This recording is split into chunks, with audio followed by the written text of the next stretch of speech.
The message arrived like a whisper through the void, yet every species that intercepted it felt the weight of a hammer striking glass. Not a warning, not a threat, just a single line broadcast across 3 quadrants of the galaxy. We're done playing nice.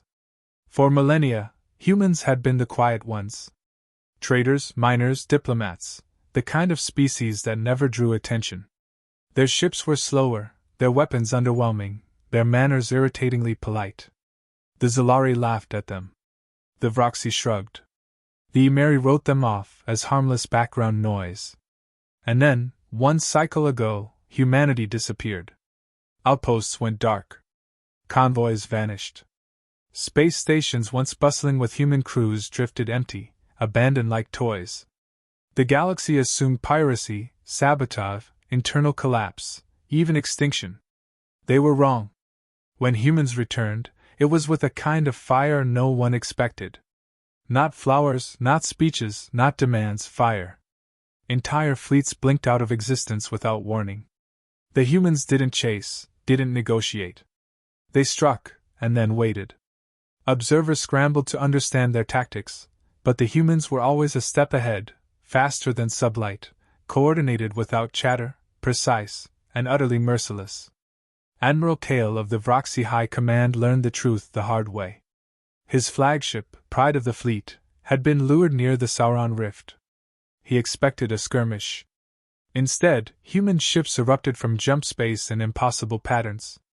They didn't fire, they detonated. Kale's hull folded in on itself, the universe swallowing him whole. His last thought, we underestimated them. Across the galaxy, whispers spread like wildfire. Commanders of empires, generals of fleets, diplomats of the so-called advanced species all repeated the same stunned phrase. How are they doing this? And humanity, quiet for so long, had finally made the universe remember who they were. Humanity's genius was not in their weapons, it was in their psychology. The Emeri had always prided themselves on diplomacy. Their fleets were sleek, their battles elegant, their minds sharp. They believed every war had rules, that morality still mattered, that humans could be reasoned with. They were wrong. When the Emeri envoy landed on Mars for what they assumed would be routine negotiations, they found streets empty, cities abandoned, the faint hum of machinery still running. Then came the first broadcast. It was not a threat. It was not a demand. It was a demonstration. Holograms flickered to life, showing human children, barely older than toddlers, walking through simulations of alien armadas. They carried no weapons, yet with a simple gesture, entire fleets evaporated into nothingness. The Emeri thought it was a simulation. They didn't realize it was happening live. By the time scouts confirmed the horrifying reality, every capital fleet of the Zalari and Vroxy had been repositioned to Mars, dismantled, detonated, and folded into human-engineered quantum traps. The humans didn't celebrate, didn't gloat. They simply spoke calm and unshakable. We warned you. Even their humor was terrifying. News feeds captured moments that would haunt the galaxy for decades.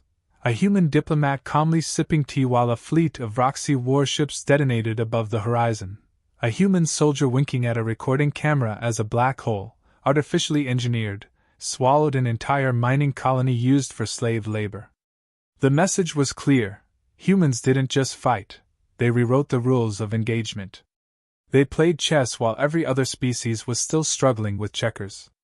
For the first time, the galaxy realized that the humans they had underestimated were no ordinary species. They were terrifyingly, brilliantly unstoppable. By the third cycle, the galaxy was unraveling. War councils convened in panic, alliances forged from desperation, fleets massed on borders they never thought they'd need to defend. And then the humans did the one thing nobody saw coming. They offered peace.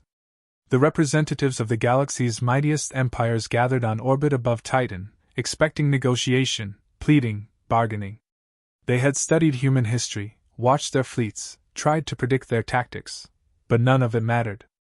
Humans arrived in ships that looked cobbled together from scraps yet operated with flawless precision.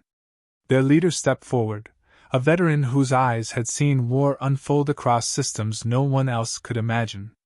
His uniform was worn, scarred, and dirt-streaked. His presence was a statement, calm, inevitable, unyielding. "We have your attention," he said, his voice calm enough to make the room shiver. "Good. That's all we wanted." He paused, letting centuries of oppression, betrayal, and underestimation settle over every species in attendance. Then he smiled. "From here on, you play by our rules. Or you die." The room erupted. Outrage, disbelief, denial, and panic all at once. Every species believed the humans were bluffing. They were not. That very day, a single human freighter, a ship that looked almost laughably ordinary, demolished the largest orbital armada in the sector without breaking a sweat. Observers described it as watching a storm unfold in zero gravity, ships shredded, entire formations evaporating before they even knew what hit them. Calculations suggested the odds were impossible, physics defied itself. And yet, when the smoke cleared, the human leader simply stood, arms folded, watching the galaxy gasp. "We're not monsters," he said, calm as a summer morning. "We just don't forget. And we never forgive." Every word landed like a hammer. Every empire learned, in that moment, that humans weren't just unpredictable, they were inevitable. They didn't fight for glory, or territory, or trade. They fought to rewrite the rules, and anyone who thought they could resist would be erased. And the galaxy finally understood, humanity had become a force that couldn't be bargained with, couldn't be reasoned with, and certainly could never be underestimated. The galaxy learned humility in the months that followed. Human colonies expanded at speeds that shattered every prior estimate. Scientific breakthroughs emerged faster than entire civilizations could digest. Every empire that had once laughed at humanity now scrambled desperately to understand them, or die trying. Yet humanity's triumph was not mere annihilation. They offered reconstruction, trade, and alliances, but always on human terms. Those who accepted thrived. Those who resisted vanished quietly, efficiently, and without a trace. Some called it tyranny. Others called it justice. Few dared call it anything but inevitable. The humans did not celebrate their victories. They did not gloat. Their triumph was a quiet, unrelenting presence across the stars, a reminder that underestimating them came at the cost of everything. In the dark corners of the galaxy, where whispers of rebellion still lingered, one phrase began to echo in every hall of command, every council chamber, every war room. Never underestimate the human. By the time the galaxy fully grasped the truth, it was too late. Humans were no longer quiet observers, no longer minor players in a universe of giants. They had become arbiters of fate, rewriting the rules of war, diplomacy, and survival. And anyone who assumed otherwise was, by default, history. When humanity finally raised their flag over the remnants of the old empires, it was not a symbol of conquest. It was a warning. We are humanity. And you, galaxy, have finally crossed a line. The line had been crossed. And there would be no turning back. Every fleet, every council, every empire now knew the same terrifying truth: humans did not just fight. Humans anticipated, adapted, and ended conflicts before anyone else could even comprehend them.